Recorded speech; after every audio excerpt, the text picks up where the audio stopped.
हूं। पहला कि यह बिल कैसे एक राजनीतिक धोखा है, पॉलिटिकल फ्रॉड है। दूसरा, यह कैसे एक संवैधानिक पाप है, कॉन्स्टिट्यूशनल सिन है। और तीसरा कि यह एडमिनिस्ट्रेटिव लॉकजैम यानी कि प्रशासनिक गतिरोध दिल्ली में कैसे पैदा कर देता है। सर, पहला राजनीतिक धोखा, यह कहानी है सर 1977 से लेकर 2015 की। लगभग 40 साल का लंबा संघर्ष भारतीय जनता पार्टी ने दिल्ली में पूर्ण राज्य का दर्जा स्थापित करने के लिए किया। 1977 में जब थर्ड मेट्रोपॉलिटन काउंसिल दिल्ली में था, उसमें जनता पार्टी की सरकार थी। उन्होंने मता पास कर कहा कि दिल्ली को पूर्ण राज्य का दर्जा बनाएंगे। लगातार पूर्ण राज्य की दर्जे की मांग करते करते करते करते ये 1989 का लोकसभा का मैनिफेस्टो में बीजेपी का लाया हूं। 1989 के मैनिफेस्टो में पेज नंबर 361 पे पॉइंट नंबर 10 पे ये कहते हैं, ग्रांट स्टेटहुड टू यूटी और दिल्ली। यानी कि 1989 से लेकर लगातार ये लोग दिल्ली को पूर्ण राज्य का दर्जा दिलाने की मांग करते रहे। यहां तक कि जब 1991 में कांग्रेस की सरकार ने दिल्ली में विधानसभा का गठन किया, उससे भी नापर्याप्त मानते हुए लाल कृष्ण आडवाणी जी, मदन लाल खुराना जी सबने बयान दर्ज कराए कि यह भी दिल्ली के साथ न्याय नहीं है, दिल्ली को पूर्ण राज्य का दर्जा मिलना चाहिए और हम इसके लिए आंदोलन चलाएंगे। और लगातार इन लोगों ने संघर्ष किया, आंदोलन किया। सर, 1999 में फिर अपने मैनिफेस्टो में बीजेपी ने, ये 1999 का मैनिफेस्टो है, ये जारी कर कहा कि हम दिल्ली को पूर्ण राज्य का दर्जा देंगे। Page number 132 point number 31, we will give full statehood to Delhi. Sir, इन लोगों ने बड़ा आंदोलन चलाया, संघर्ष किया, सड़कों पे लाठियां खाई, न जाने क्या क्या किया दिल्ली को पूर्ण राज्य का दर्जा दिलाने के लिए। और अंततः वो दिन आया जिस दिन वाजपेयी सरकार के उप प्रधानमंत्री आदरणीय लाल कृष्ण आडवाणी जी इस सदन के भीतर एक बिल लाए, द कॉन्स्टिट्यूशनल अमेंडमेंट बिल 2003, जो दिल्ली को पूर्ण राज्य का दर्जा देता है। यह बिल आडवाणी जी इस सदन के भीतर लाए और कहा कि दिल्ली को अधिकार देने की जरूरत है, दिल्ली को पूर्ण राज्य का दर्जा भाजपा दिलाएगी। यहां भी बात खत्म नहीं होती सर। इसके बाद 2013 के अपने मैनिफेस्टो में बीजेपी ने कहा हम पूर्ण राज्य का दर्जा देंगे। इनकी जून 2013 में नेशनल एग्जीक्यूटिव की मीटिंग हुई, उसमें मता पास कर कहा हम दिल्ली को पूर्ण राज्य का दर्जा देंगे। यहां तक कि इनके सांसद डॉक्टर हर्षवर्धन ने बयान दिया कि जब आदरणीय नरेंद्र मोदी जी देश के प्रधानमंत्री बनेंगे, हम दिल्ली को पूर्ण राज्य का दर्जा देंगे। ये इन सब ने सर लगातार बातें कही और दिल्ली को पूर्ण राज्य का दर्जा दिलाने की मांग लगातार भारतीय जनता पार्टी दिल्ली वालों के सामने रखती रही। सर, ये बिल सिर्फ संविधान का और लोकतंत्र का अपमान नहीं है, यह बिल लाल कृष्ण आडवाणी जी का, अटल बिहारी वाजपेयी जी का, मदन लाल खुराना जी का, सुषमा स्वराज जी का, अरुण जेटली जी का, सबका अपमान करने का और उनके 40 साल के संघर्ष को मिट्टी में मिलाने का काम करता है। सर, मैं माननीय गृह मंत्री जी का बयान लोकसभा में सुन रहा था। उन्होंने कहा कि पंडित नेहरू ने यह बात रखी थी कि दिल्ली को पूर्ण राज्य का दर्जा नहीं मिलना चाहिए। मैं माननीय गृह मंत्री जी से कहना चाहता हूं, नेहरूवादी मत बनिए, आडवाणीवादी बनिए, वाजपेयीवादी बनिए और दिल्ली को पूर्ण राज्य का दर्जा देने का आज आपके पास ऐतिहासिक मौका है। दिल्ली को पूर्ण राज्य का दर्जा दीजिए। सर, इस बिल को लाने का असल कारण क्या है? यह बिल क्यों लाया गया है? पिछले 25 साल में दिल्ली में 6 बार विधानसभा के चुनाव हुए। 6 के 6 चुनाव भारतीय जनता पार्टी बुरी तरीके से हारी। यहां तक कि 2015 और 20 में आजाद भारत के इतिहास की सबसे बड़े जनादेश की सरकार अरविंद केजरीवाल ने दिल्ली में बनाई। क्योंकि ये पिछले 25 साल चुनाव नहीं जीत पाए और अरविंद केजरीवाल और आम आदमी पार्टी के आने के बाद ये जानते हैं कि अगले 25 साल भी ये लोग चुनाव नहीं जीत पाएंगे, तो सरकार को नष्ट करने का काम कर रहे हैं।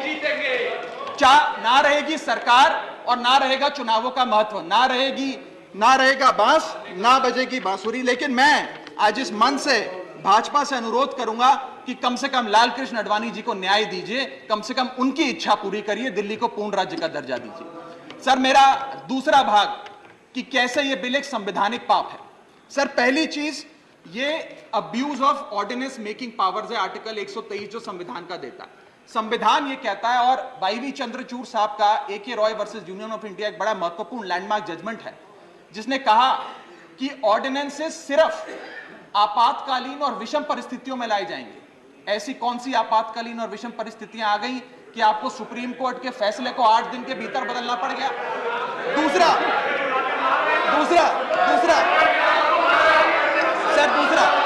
सर देखिए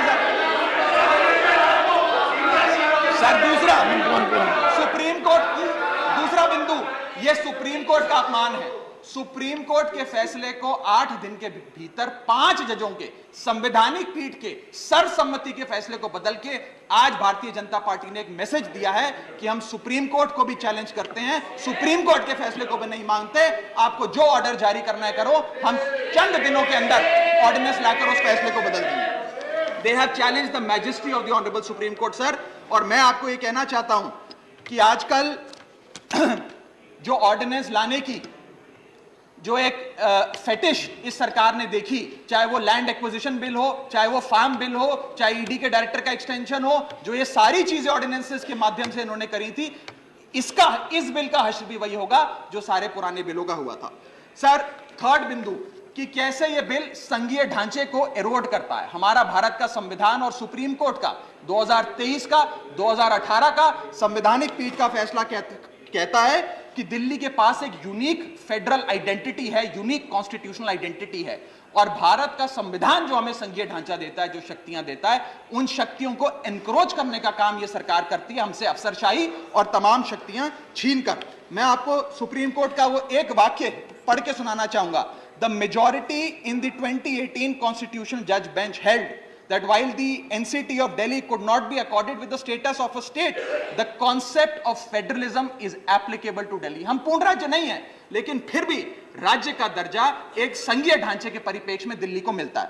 उसके बाद सर इन लोगों ने तो कमाल ही कर दिया, आज बिना संवैधानिक संशोधन लाए संविधान को बदल दिया, मात्र एक एक्ट ऑफ पार्लियामेंट से, जो आज तक शायद भारत के इतिहास में कभी नहीं हुआ। सर इसके बाद ये बिल पार्लियामेंट्री अंडरमाइन करता है प्रिंसिपल्स ऑफ कलेक्टिव रिस्पांसिबिलिटी को। भारत का संविधान कहता है सर कि परमानेंट एग्जीक्यूटिव और पॉलिटिकल एग्जीक्यूटिव मिलके लेजिस्लेचर के प्रति जवाबदेही होंगे, ये प्रिंसिपल ऑफ कलेक्टिव रिस्पांसिबिलिटी है। इसमें से परमानेंट एग्जीक्यूटिव यानी कि अफसरशाही को छीनकर ये पूरी तरीके से कलेक्टिव रिस्पांसिबिलिटी का प्रिंसिपल जिस पे सरकारें चलती हैं इस देश में, उसे ध्वस्त करता है। और आखिरी बिंदु संवैधानिक अपराध का, ये ट्रिपल चेन ऑफ अथॉरिटी को तार तार करता है sir. Triple chain of accountability ये होती है कि अफसरशाही की जवाबदेही मंत्री को, मंत्री की जवाबदेही लेजिस्लेचर को, और लेजिस्लेचर की जवाबदेही जनता को। इसमें से अगर आप अफसरशाही हटा देते हो तो फिर जवाबदेही की जो ये ट्रिपल चेन ऑफ अकाउंटेबिलिटी है ध्वस्त हो जाती है। तो ये काम करके संवैधानिक अपराध एक प्रकार से सरकार ने किया है। सर मेरा आखिरी भाग, ये कैसे एक एडमिनिस्ट्रेटिव हाराकिरी, एक एडमिनिस्ट्रेटिव गतिरोध पैदा करता है। ये कहता है सिर्फ उपराज्यपाल ही ट्रांसफर पोस्टिंग करेंगे एक समिति के माध्यम से, यानी कि अफसर अब मुख्यमंत्री की नहीं सुनेगा, मंत्रियों की नहीं सुनेगा। अगर अब दिल्ली में किसी के घर में बिजली नहीं आ रही, पानी नहीं आ रहा, किसी के बच्चे का स्कूल में दाखिला नहीं हो रहा, तो वो उपराज्यपाल के पास जाएगा, अपने मंत्री मुख्यमंत्री के पास नहीं जाएगा। क्या लोग जानते हैं उपराज्यपाल कहां रहता है? उपराज्यपाल कौन सी विधानसभा से चुनाव लड़ा, उपराज्यपाल ने कौन सा चुनाव जीता? लेकिन सारी शक्तियां एक चुनी हुई सरकार से निकालकर उपराज्यपाल को देता है। ये आगे कहता है सर ये बिल कि हम एलजी को सोल डिस्क्रिशन देते हैं, स्वयं के विवेक से फैसले लेने की तमाम शक्तियां। आज तक उपराज्यपाल और गवर्नर काउंसिल ऑफ मिनिस्टर्स की एड एंड एडवाइस से बाध्य थे, लेकिन यह बिल उपराज्यपाल को सुपरसीडिंग पावर देता है।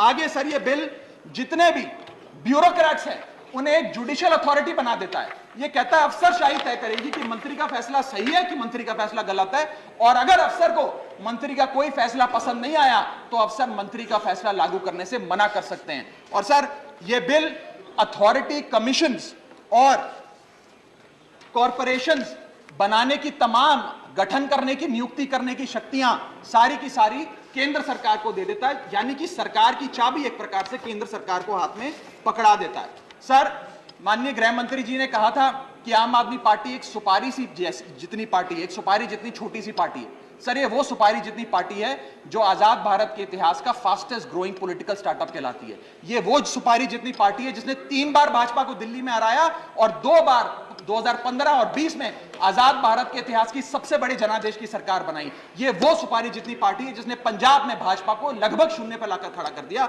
ये वो सुपारी जितनी पार्टी है जो 10 साल में राष्ट्रीय पार्टी बनी। ये वो सुपारी जितनी पार्टी है जिसके 161 विधायक और 11 सांसद है। और ये वो सुपारी जितनी पार्टी है जिसका काम देखने के लिए first lady of United states of America और यूनाइटेड जनरल के पूर्व प्रमुख बान की मून आते हैं।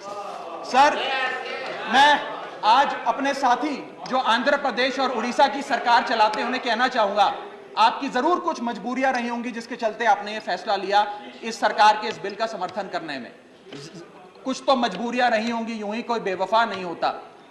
लेकिन मैं आपको कहना चाहता हूं कि आग जब लगेगी तो बहुत दूर तक जाएगी। राहत इंदौरी साहब का एक बड़ा महत्वपूर्ण शेर है, अगर खिलाफ है होने दो, जान थोड़ी है, ये सब धुआं है, आसमान थोड़ी है, लगेगी आग तो आएंगे कई घर जद में, यहां सिर्फ हमारा मकान थोड़ी है। लेकिन जब आपके घर में आग लगेगी, आम आदमी पार्टी आपके साथ खड़ी होगी, मैं आपको विश्वास दिलाता हूं। और सर, मैंने अपनी बात शुरू करी थी महाभारत के एक अंश से, मैं समाप्त भी महाभारत के एक अंश से करूंगा। सर, बीच कुरुक्षेत्र के मैदान में जब युद्ध प्रारंभ होने वाला था तो युधिष्ठिर ने शंखनाद करने से पहले एक घोषणा करी और कहा कि यह धर्म की लड़ाई है। मेरी सेना में खड़े मेरे पीछे जितने योद्धा हैं, अगर उन्हें लगता है कि धर्म मेरे साथ नहीं कौरवों के साथ है, तो मेरी सेना छोड़कर सामने वाली मेरे दुश्मन की सेना में जाकर खड़े हो जाएं, उनकी ओर से युद्ध करें।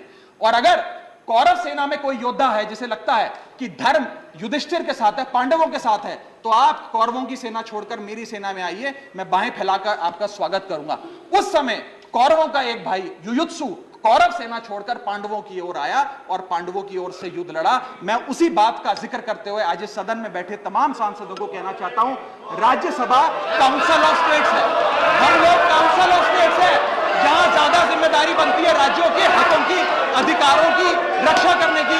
मैं मांग करता हूं, आज आप लोग पार्टी लाइन से ऊपर उठकर, विचारधारा से ऊपर उठकर संविधान को बचाने के लिए, लोकतंत्र को बचाने के लिए इस बिल को हराइए। आज ये इतना असंवैधानिक और गैर कानूनी बिल अगर ये सफल हो गया तो हो सकता है आज के बाद आने वाले समय में ये लोग देश में चुनाव ही ना कराएं, चुनावी प्रक्रिया को खत्म करने से। बहुत बहुत शुक्रिया। Doctor Sasmit Patra, Thank you. 12 minutes. Honorable Chairman, sir, I rise to speak on behalf of the Biju Janata Dal. Sir, speaking on this bill in the Lok Sabha, our party's senior member of parliament and leader of the BJD parliamentary party in Lok Sabha, Shri Pinaki Mishra ji has already made our stand very clear and has made it very eloquently and succinctly expressed that the Biju Janata Dal's equidistant stand from the BJP and the Congress and the reasons for the same, and the fact that BJP is our principal opposition party. I reiterate and place on record that we are equidistant from the BJP and the Congress, and our principal opposition party in Odisha is the BJP. Our stand today does not change anything in that regard. Sir, BJD is in favor of this bill because it supports the constitutional standpoint of this bill and the Parliament's power